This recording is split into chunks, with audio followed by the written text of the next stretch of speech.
This video is brought to you by patreon.com/worsttake. Get access to exclusive live streams and Discord servers, on-screen shoutouts, and early access to some videos when you join now. Help make sure that we can continue to make content like this by supporting the Patreon. Links are in the description down below.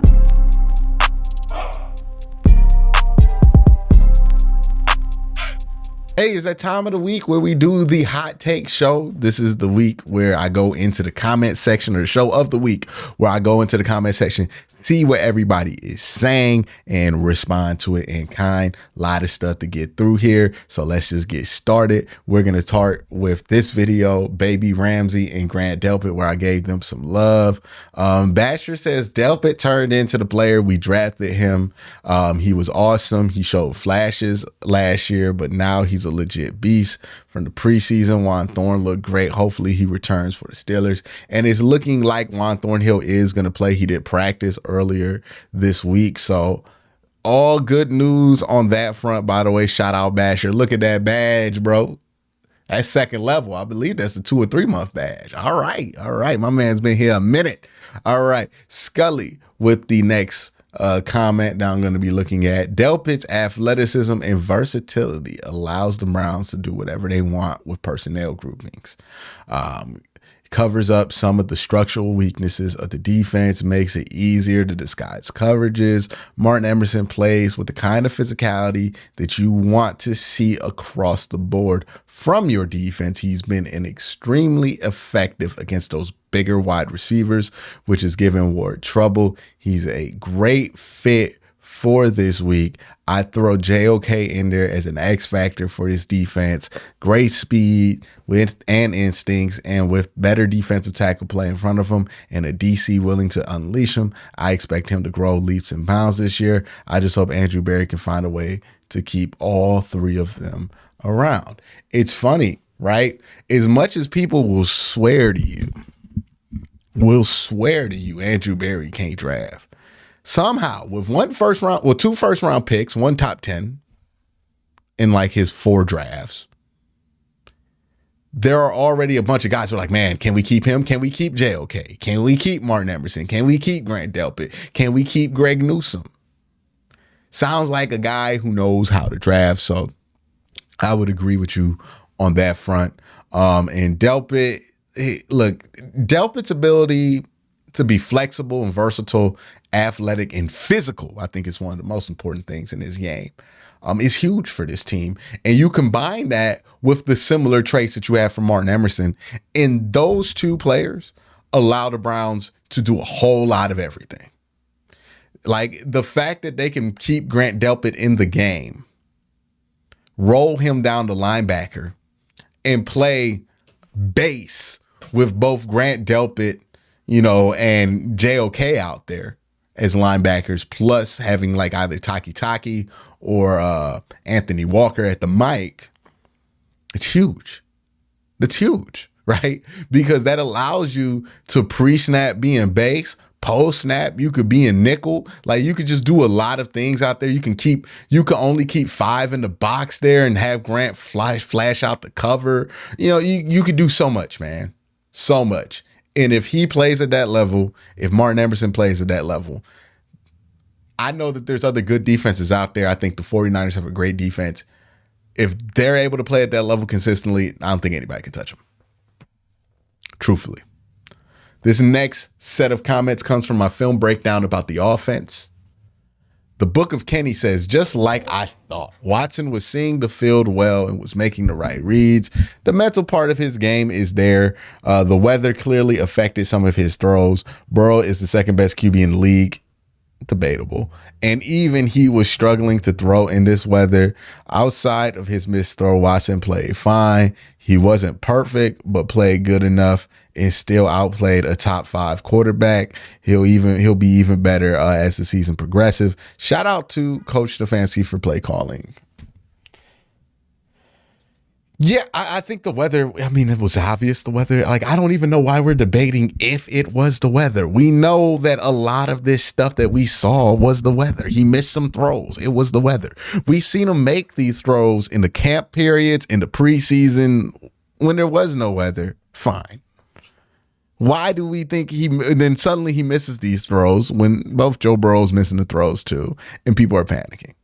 It's clearly the weather. That doesn't mean there aren't things he can improve from. There are always things he can improve from, and I saw some things that are pretty easy fixes that he can get better at, and if he does, then I think the ceiling is the roof with him, man.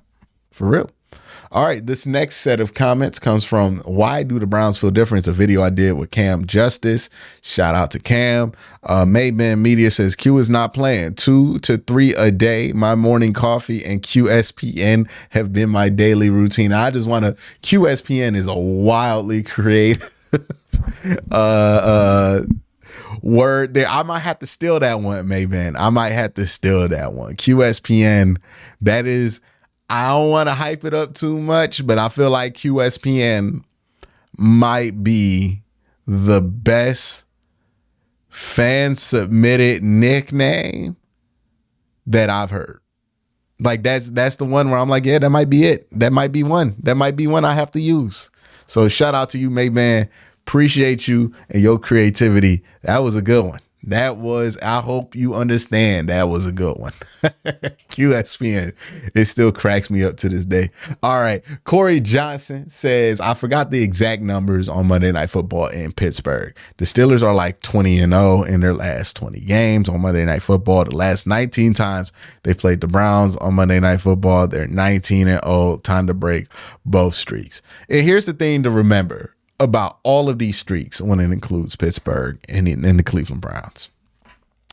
Those streaks have much more to do about the quality of teams that we're playing at the time of those games than it has to do with Pittsburgh having some kind of magic voodoo justice on us.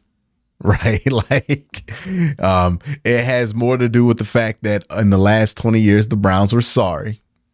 For the most part, they had a couple good seasons here and there, but they were sorry. And the Pittsburgh Steelers were pretty good.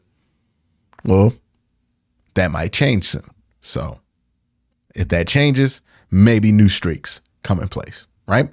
It's kind of like the opener streak. Man, that opener streak was something that loomed over.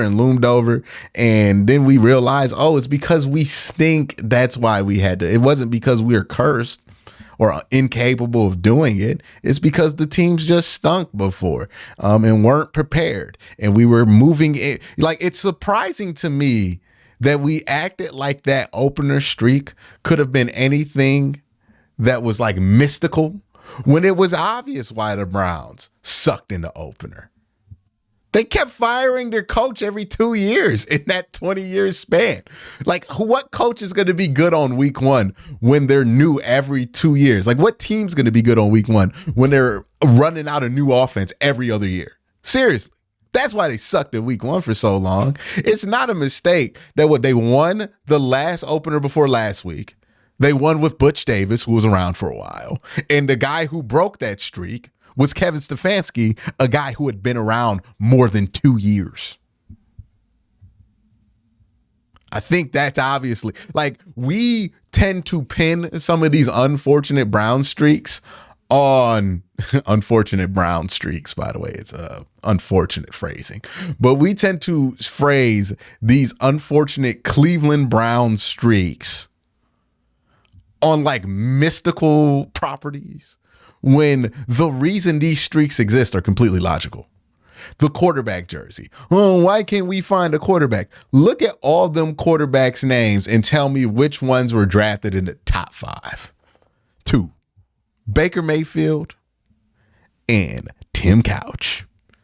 All them years, all them quarterbacks. The reason that list was so long was for whatever reason, it took this team like 18 years to draft another quarterback in the top 5. And the second we did that, we thought we could have had a solution there. And we had like decent quarterback play for a couple of years. You know what I mean? Like, it's about the investment at quarterback. That's why they sucked at quarterback. When you look at all of the other streaks, it usually goes down to that. Why did they suck on opening day? They kept firing the coach. When you fire the coach, you're going to suck week one, more than likely. And your team sucks. Those two things, firing your coach and having shitty rosters, usually creates Bad week one performances. That's why they were terrible week one. But you hear the people of Cleveland tell it, especially in the media, tell it. They'll be it's something on the lake that makes them so bad at week one. It's just something. No, the team sucks and we keep firing the coaches. That's why we suck at week one.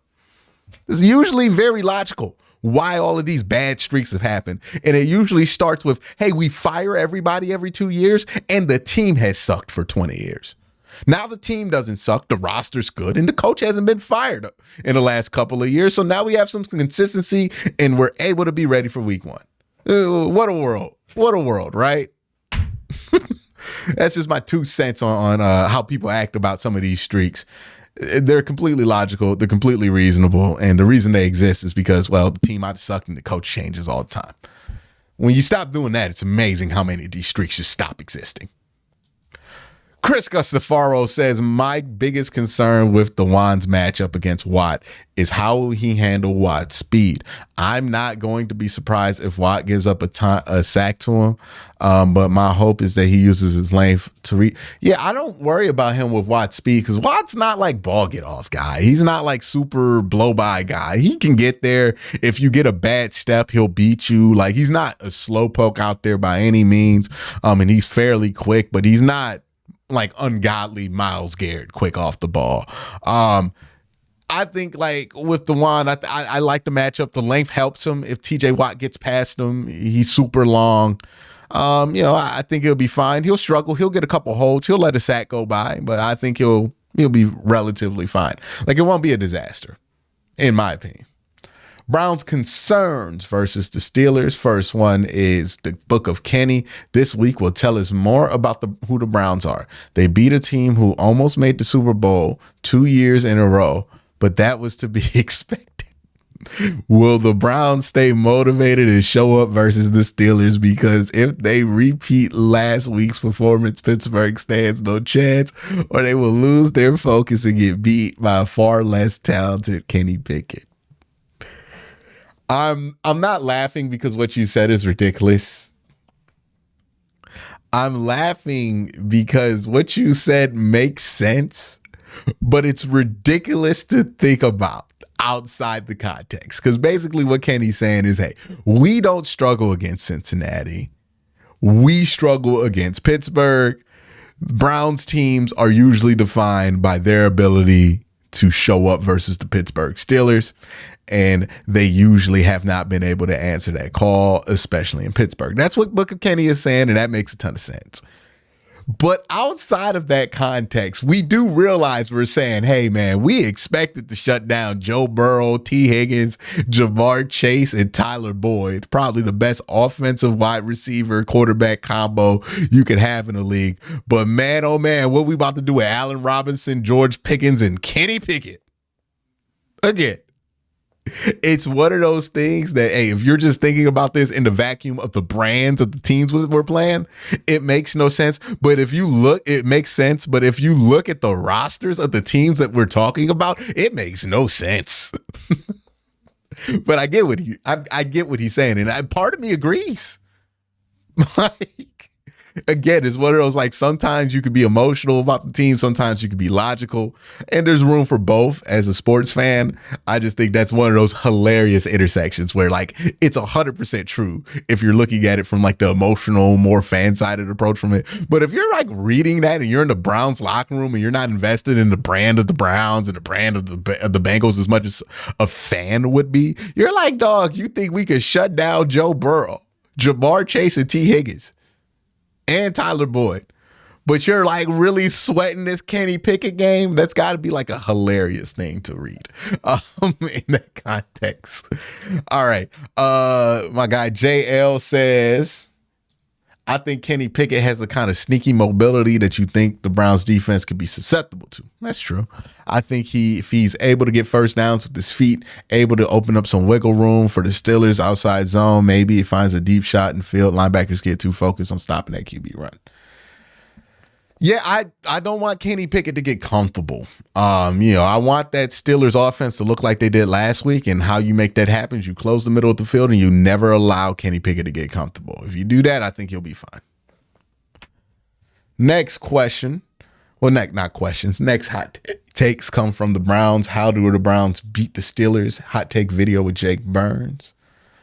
Steve says, I think the best thing about this Browns team that's not getting talked about enough is that we have a good kicker. It means so much. 3 field goals against the Bengals in the past years wouldn't have equated to 9 points, and them points helped us slowly pull away from the game and went comfortably on to Pittsburgh. Yeah, man, it's great when special teams does what they need to do. Straight up. The Browns defense could scare Pittsburgh. This is a collab video I did with Steelers DB. Always love having them on here. Triz says, how PFF graded our corners low is beyond me. They looked insane. Look, man,